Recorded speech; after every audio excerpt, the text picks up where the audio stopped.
COVID-19 has slowed the world down, and that, on the surface, seems to be a good thing for that other deadly global crisis: climate change. China is the world's biggest emitter of greenhouse gases, but the lockdowns that shut down factories and kept drivers off roads have corresponded with a staggering drop in emissions there, with nitrogen dioxide levels falling by up to 40%. Scientists are seeing similar trends in Italy, and pollution levels in major American cities are down too. But before we all start celebrating, remember that none of these environmental gains are expected to last. Just look at China. Travel restrictions have been lifted in the province where the outbreak started, and nearby factories run by Honda, Nissan, and other car makers have begun their return to business as usual. Which means air pollution is back too. That trend could get even worse, depending on China's plans to boost its economy.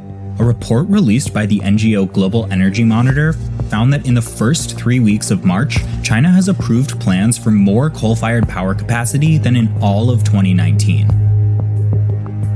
Back in the US, the EPA announced that it would stop enforcing environmental laws indefinitely in situations where the agency agrees a business couldn't comply because of the pandemic, though it's unclear what they'd have to do to prove that.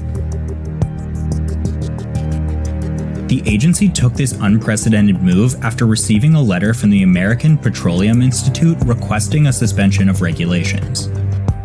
And President Trump has made it clear one of his top priorities is to bail out fuel-inefficient industries like airlines and cruises.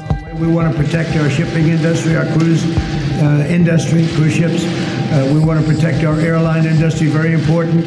They might be very important, but after 3 rounds of negotiations in Congress, the latest bailout plan is missing a provision that environmental groups have been pushing for: that airline bailout money be contingent on emission reductions. And so far, the bailout talks have left the hard-hit renewable energy sector in the dust.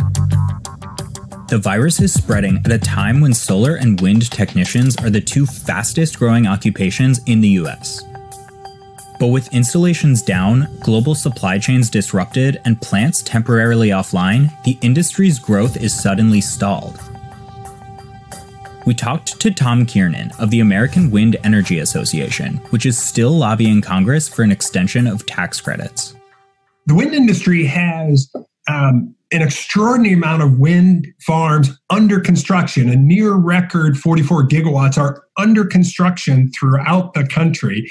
So the COVID disruption is coming at a horrendous moment as we are maxing out all of our systems of building turbines and wind blades and towers.